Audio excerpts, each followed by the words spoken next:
Olá, boa noite. Você vai ver hoje no segunda edição. Maníaco do ácido espalha medo na zona sul da capital. Polícia investiga a origem de uma carta com instruções para atacar pedestres. A violência na Serra. Bandido atira contra cliente e dono de açougue durante assalto em Bento Gonçalves. Gripe A. Primeira morte pelo vírus é registrada em Porto Alegre.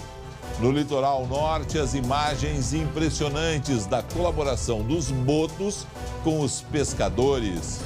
E o Rio Grande do Sul registra a temperatura mais baixa do ano e a geada cobre os campos nas regiões da campanha e fronteira. O SBT Rio Grande, segunda edição, está no ar.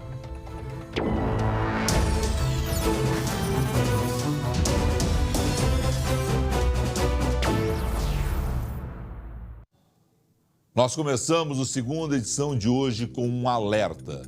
Além dos 5 casos de ataques com ácido em Porto Alegre, agora um morador do bairro Cavalhada registrou ocorrência por medo de ameaças relacionadas ao caso.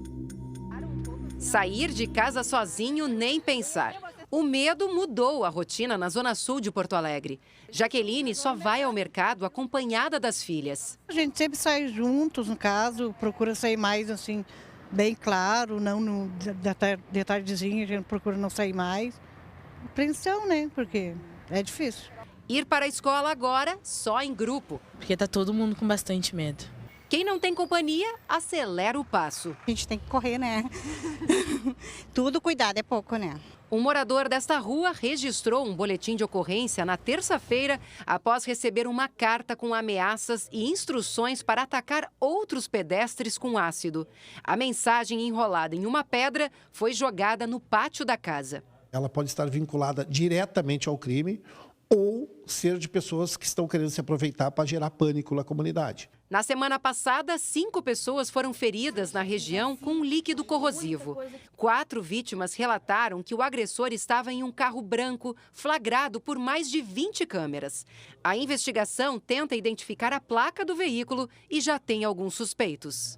O Instituto Geral de Perícias promete entregar à polícia até sexta-feira o laudo da análise feita nas roupas das vítimas. Os peritos já revelaram que o líquido é o mesmo nas 5 peças recolhidas. O nome do produto ainda não foi divulgado, mas trata-se de um ácido bem comum e bastante corrosivo. Sempre que há contato com ácido, qualquer ácido, é lavar bem com água corrente, tá? Por bastante tempo, né?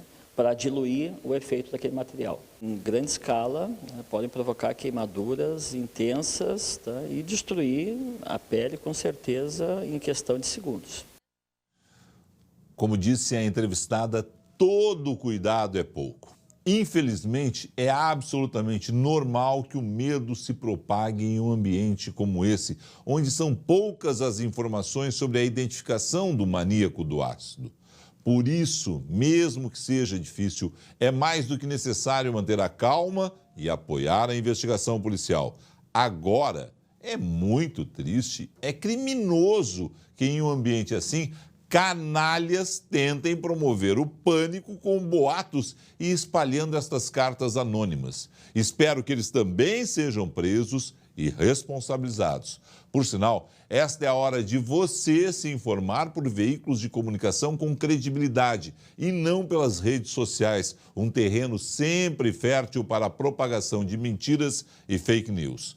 Nós aqui do SBT estamos acompanhando todo o trabalho e, como nossas autoridades, não descansaremos enquanto o maníaco do ácido não for identificado e afastado das ruas.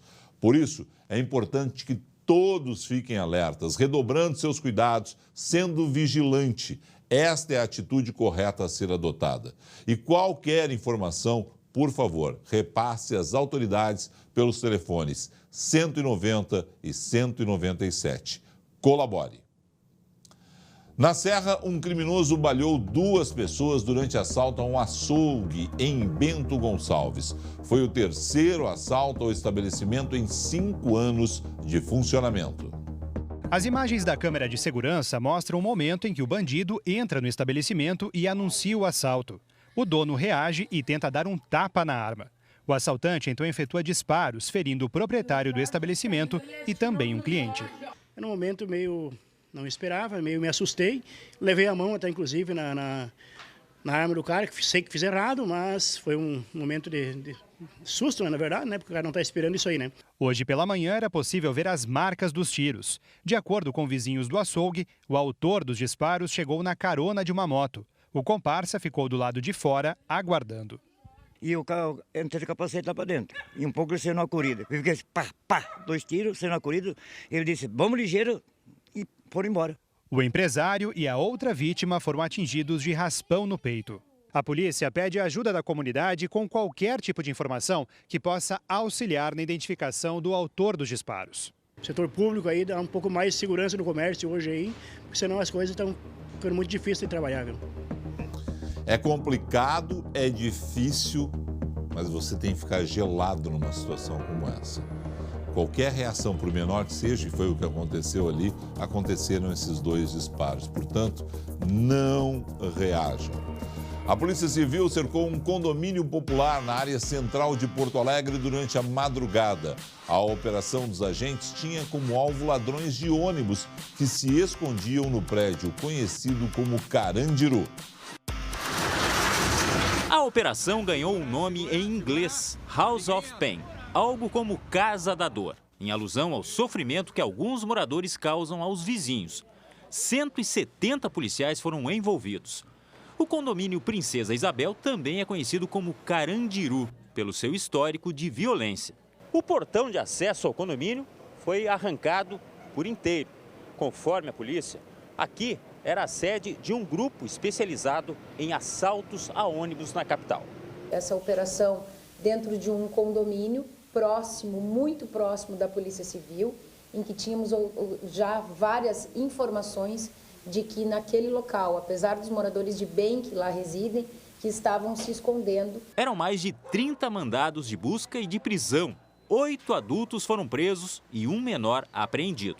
Os policiais também apreenderam dinheiro, drogas e objetos roubados. As imagens das câmeras de segurança mostram como os criminosos agiam, intimidando os passageiros de linhas da zona sul de Porto Alegre, nos bairros Azenha e Lami. Pelo menos 30 casos foram registrados só neste ano. O líder da quadrilha já tinha sido preso semana passada, mas a polícia ainda procura outros integrantes do grupo. Parabéns à delegada Nadine, chefe da Polícia Civil, que foi o rosto visível. Afinal de contas, todo mundo trabalhou ali com máscaras nessa operação. Parabéns à Polícia Civil, porque realmente é um absurdo que tão próximo do Palácio da Polícia os bandidos dominem uma área em Porto Alegre. Parabéns a outras áreas a serem também limpadas da bandidagem para que os cidadãos de bem possam conviver tranquilamente entre eles. Os 2 suspeitos de matar um jovem no bairro Vila Santa Isabel, em Viamão, já estão presos. Da redação, Luciane Coman. Boa noite, Lu. Boa noite, Felipe. Boa noite a todos. Pois é, o caso que a gente acompanhou segunda-feira, né? E que a gente mostrou aqui no segunda edição. Bom, a dupla se entregou na delegacia por volta das 2 horas da madrugada. Pela manhã, hoje, a delegada Gesilaure Souza tomou o depoimento dos 2 e eles confessaram que abordaram Wesley Diego da Silva, de 26 anos, na manhã de segunda, para roubar a mochila do rapaz. Ele tinha dormido na casa de um amigo, estava voltando pela manhã, né, para casa, estava a 2 quadras, inclusive de casa, quando foi abordado e morreu baleado, né, com um tiro na cabeça. A delegada já pediu a prisão preventiva dos 2, que devem continuar presos, Felipe. E tomara que por muito e muito tempo, porque afinal de contas, mataram um jovem trabalhador, né, honesto, que naquele momento, infelizmente, né, esboçou uma mínima reação e foi morto covardemente. Um caminhão foi furtado na Serra Gaúcha e está percorrendo o estado. Olha que loucura isso. Que loucura, né? E tudo captado ali pelas câmeras de segurança. Olha só, esse caso começou por tem volta... um criminoso... circulando de caminhão. Circulando de caminhão por aí. Pois é, né? Mudaram aí o modus operandi, não é mais o carro e sim de caminhão, né, Felipe? Bom, não é motivo de risada, né? A gente só está ironizando. Não, mas é. A gente está vendo aí as imagens, né, de quando o caso começou por volta do meio-dia lá em Montauri. Aí a gente vê um momento em que aquele carro para, né? Um homem desce, aquele carro vermelho, ele desce e aí ele entra no caminhão e sai com o caminhão. Olha lá, ele dando a partida, ó. Sim. O veículo estava estacionado na frente da empresa onde o dono trabalhava. A carga de farelo de trigo, né, que o caminhão estava carregado, foi abandonada quase 70 quilômetros ali do local onde o caminhão foi roubado. Foi deixada na cidade de Água Santa, pertinho ali de Passo Fundo. A polícia ainda faz buscas, já que após esse município, o veículo já foi visto também em direção a Erechim, ali no norte do estado. Ou seja, está circulando ali na região. Certo. Bom, Lu, a gente tem outras imagens, tem um flagrante de arrombamento, dessa vez no Vale dos Sinos. Pois é, muita cara de pau, né? Esse flagrante aí, Felipe. A gente vê o momento exato em que os criminosos invadem o pátio dessa casa lá de Portão. Quando eles passam ali na câmera, até tentam tapar, né? Esconder o rosto ali com as roupas. Além do veículo, os bandidos também levaram um aparelho de som e um videogame. Quem tiver qualquer informação a respeito da identidade desses dois bandidos, podem ligar, fazer essa denúncia, inclusive de forma anônima, pelo telefone que está aí na tela, 3562-1349. Felipe. Obrigado, Lu. Você volta em instantes. Porto Alegre registrou a primeira morte por gripe A. A vítima era um homem de 76 anos que havia sido vacinado por ter diabetes e uma cardiopatia. Com isso, subiu para 9 mortes por gripe A no Rio Grande do Sul neste ano. Segundo a Secretaria de Saúde, mais de 3.900.000 doses da vacina foram aplicadas no estado. A população jovem é a que mais sofre com o desemprego. Em 2018, a taxa de desocupação entre quem tinha menos de 24 anos foi 3 vezes maior do que no resto da população. Capacitar essas pessoas para o mercado de trabalho é o objetivo de um programa desenvolvido pelo CIEE há 20 anos. Muita disposição e uma vontade inquietante em mudar. Radharani, de 21 anos, está em dúvida sobre o curso que pretende seguir na graduação. No programa Aprendiz Legal, ela viu uma oportunidade de conhecer novas perspectivas. A ideia do Jovem Aprendiz é que o jovem permaneça também na escola ou estudando, fazendo o que ele estiver fazendo, e também inserir ele no mercado de trabalho. Então, eu vi essa oportunidade e vim para cá. Há 7 meses, ela desenvolve funções administrativas em um escritório de advocacia. Mais do que o aprendizado técnico, ela vive a prática. Estar conhecendo pessoas que são dessa área está sendo bem interessante, assim, de observar e de conhecer e tudo mais. Uma pessoa bem comunicativa e isso facilita o trabalho aqui no escritório. O programa contempla jovens de 14 a 24 anos. O projeto já existe há mais de uma década e mais de 43 mil alunos já foram beneficiados. Essas pessoas possam se desenvolver, aprender ofícios, né? E até que isso possa facilitar na escolha da profissão que a pessoa vai poder desenvolver.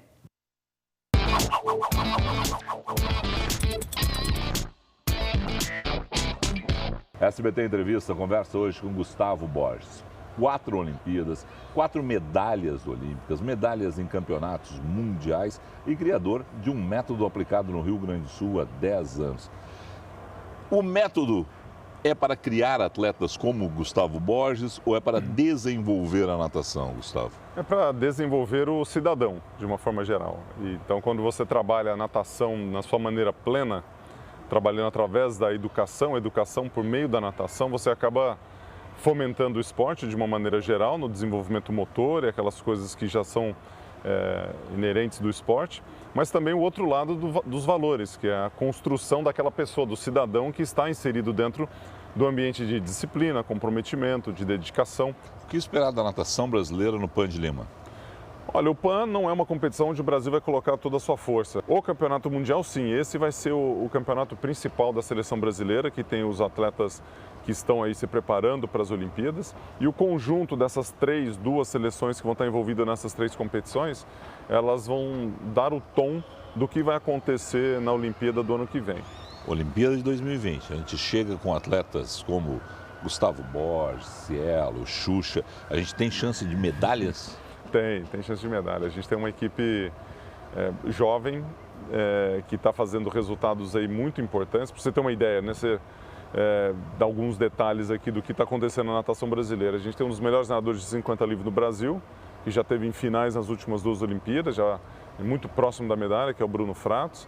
A gente tem um revezamento altamente competitivo, que ele pode até ficar sem medalha, mas ele vai lá para disputar a medalha de ouro. Acho que a gente tem 2 chances. De repente eu consigo aumentar isso nesse próximo ano. Hoje tu acompanha o Luiz Gustavo, teu filho está indo para a Universidade representando o Brasil.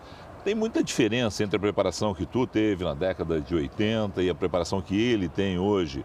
Lógico que você pega uma geração que está na faculdade, que é o caso do meu filho, então atletas entre 18, 22, 23, se tem uma oportunidade de uma educação nos Estados Unidos ou no exterior, uma conciliação da natação com o esporte, é uma diferença muito grande do que você tem na questão estudantil dentro do Brasil. Então você tem a faculdade extremamente alinhada com a parte acadêmica e muito alinhada com a parte esportiva. Então você tem a chance de treinar em alto nível e estudar em alto nível no mesmo local.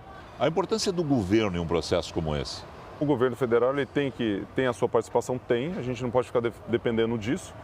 Quando tem um vento contra ou a favor, você tem fluxos, então quanto mais dependente do Estado a gente for, pior é para o país de forma geral e o esporte não foge disso. Então a gente hoje lê situações em relação à Bolsa Atleta, aí tem investimento no esporte, aí tem mudança de ministério, então sempre quando fica muito esse papo e a gente perde o ponto em relação ao investimento e o clube que é formador e as empresas que podem patrocinar, você começa a dispersar um pouco o assunto, né? E é lógico que, como a gente já foi muito dependente do Estado em termos de esporte dentro do nosso país, quando isso acontece, o esporte sofre.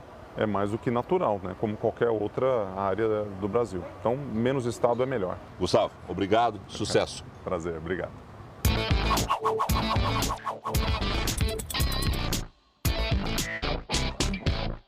Eu já era fã do Gustavo Borges antes desse papo. Depois dessa conversa lá no Juvenil com ele, fiquei mais fã ainda. Não perca o próximo bloco. Imagens espetaculares. Olha, são lindas realmente. Olha aí, na informação do tempo, a gente vai mostrar que o dia de termômetros abaixo de 0 teve geada na campanha com, olha que maravilha, né? Isso é uma pintura. E também um outro espetáculo da natureza, dessa vez no litoral norte, promovido pelos botos, ajudando os pescadores.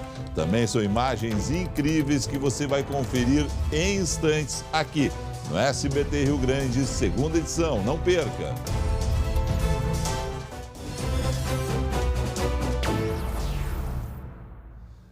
E agora um show de imagens, um show de beleza no litoral norte. Luciane, que visita especial essa na Barra de Imbelo. Pois é, Felipe, foi a presença de botos ali na Barra, ali entre Tramandaí e Imbé. E esses animais marinhos que a gente está vendo aí nas fotos, olha só que espetáculo, né? Eles fazem uma espécie de pesca colaborativa com os pescadores artesanais ali da região. É uma história sensacional. A parceria funciona assim, Felipe. Os botos cercam os cardumes ali no mar e levam eles para a beira.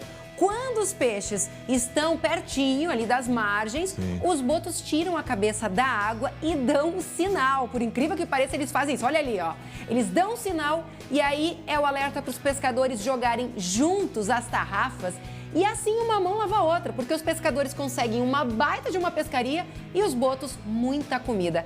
Esse ritual é realizado há décadas aqui na região, inclusive a Universidade Federal de Rio Grande tem vários estudos, né, pesquisas em relação a esse ritual antigo ali que acontece aqui no nosso litoral. E se tem registro em mais 2 locais no mundo, em Laguna, Santa Catarina e também lá no oeste da África, na Mauritânia. A gente vê que animais inteligentíssimos, né? A boto é um animal espetacular. Boto, golfinho, eu amo eles de paixão. São espetaculares. Bom, Lu, depois dessas imagens lindas no litoral, imagens lindas também na fronteira, na campanha, porque afinal de contas tivemos geada. Sim, tivemos a menor temperatura do ano, né? Aqui no Rio Grande do Sul, imagens belíssimas. A temperatura mais baixa, na verdade, foi em Pinheiro Machado, na região sul, onde fez 1 grau e 5 décimos.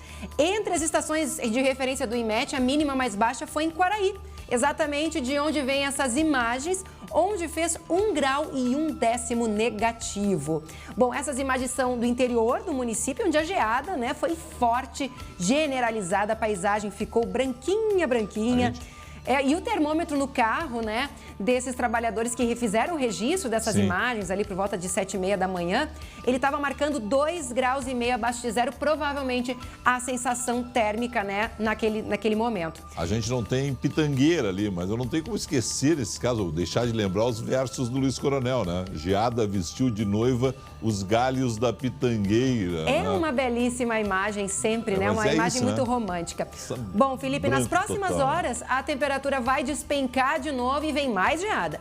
Amanhã vai ser um dia novamente de tempo seco. Tem alerta, então, de geada generalizada aqui pelo estado. Apesar de bonita, é sempre uma preocupação na agricultura, né? Vale esse alerta. Na metade sul e oeste, as mínimas ficarão entre 0 e 3 graus, com marcas negativas na Campanha, Noroeste, Planalto e Serra. À tarde, a temperatura sobe. Em Santa Rosa, varia entre 1 e 24 graus. Aqui em Porto Alegre, a quinta amanhece congelante, com mínima perto de 4 graus. Pode, inclusive, gear aqui na área rural da capital. À tarde, vai a 21. E a partir de sexta, Felipe, uma massa de ar quente muda completamente o tempo de novo. Tanto que a previsão para o fim de semana é de calor. Haja saúde, a gente repete isso todo dia, né? Sou meio repetitiva, mas haja saúde mesmo, né? Exatamente. Luan, excelente noite, até amanhã. Até amanhã. Mais notícias locais às 11h40 com o Marcelo Chemalha, às 11h40 desta quinta-feira. Na sequência, Débora de Oliveira. Fique agora com o SBT Brasil. Tchau.